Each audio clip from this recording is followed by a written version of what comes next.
हरे कृष्ण दोस्तों, यहाँ पे मैं जो भी बोलता हूँ वो सब मेरे गुरु श्री हरि भाई कोठारी का है और वही मैं आपके सामने रखता हूँ।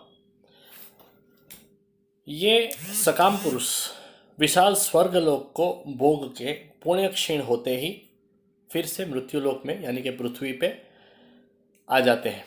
इस हिसाब से भोगों की इच्छा वाले तीनों वेदों में कहे हुए सकाम कर्म का आश्रय करके आवागमन को पाते हैं।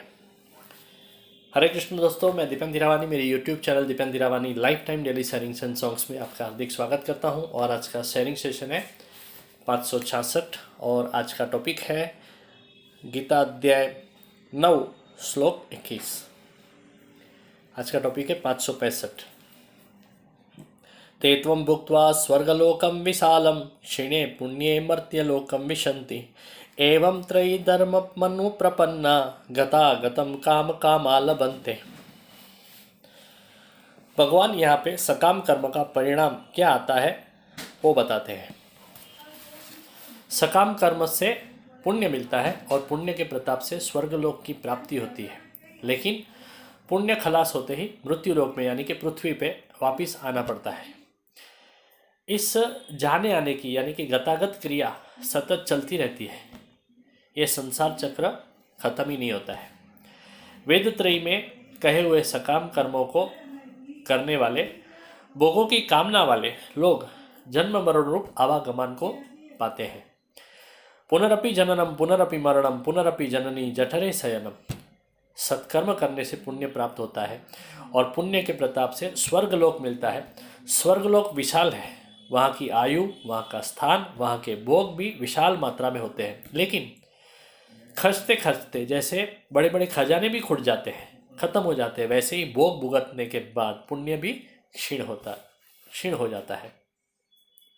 स्वर्गलोक तथा मृत्युलोक दोनों में भोग तो मिलते ही है, लेकिन स्वर्ग में भोगों की सापेक्ष दृष्टि से अमरता है, जबकि मृत्युलोक में भोग फटाफट नष्ट होते हैं।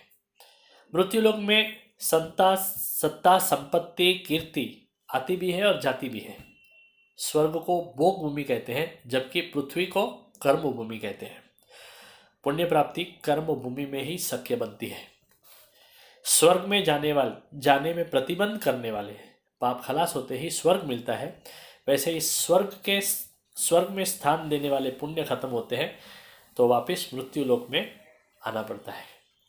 आज की भाषा में कहना है तो स्वर्ग मतलब थोड़ा ऊंचा यानी कि हिल स्टेशन। जब खिस्से जेब खाली हो जाए तो हिल स्टेशन छोड़ना पड़ता है, वैसे ही पुण्य क्षीण हो जाए तो स्वर्ग भी छोड़ना पड़ता है। स्वर्ग के सुखोपभोग मर्त्यलोक की अपेक्षा से थोड़े ज़्यादा चिरगामी होते हैं, इतना ही। त्रैगुण्य विषय वेद है, लेकिन मनुष्य को निस्त्रय गुण्य होना चाहिए, ऐसा गीता का आदेश है। त्रिगुणों में खेलने वाला मनुष्य आवागमन से छूट नहीं सकता है। इस शरणता न होने से ऐसे लोगों की कर्म के ऊपर की पकड़ भी सुख मिलने के बाद ढीली हो जाती है। पुण्य से भोग स्वर्ग मिलता है, लेकिन फिर से प्रमादवश सत्कर्म भूल जाते हैं। परिणाम स्वरूप पुण्य क्षीण होता है और मानव का पतन होता है। ईश्वर के शरण में गया हुआ मनुष्य तो अहंकार रहित होकर सतत निमित्त बन के कर्म करते ही रहता है। अगले श्लोक में उसका वर्णन करते हैं।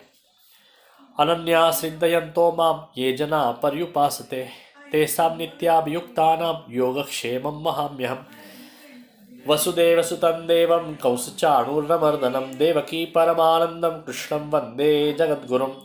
गुरु ब्रह्मा गुरुर्विष्णु गुरुर्देवो महेश्वरः गुरुर्साक्षात् परब्रह्म तस्मै श्री गुरुवे नमः।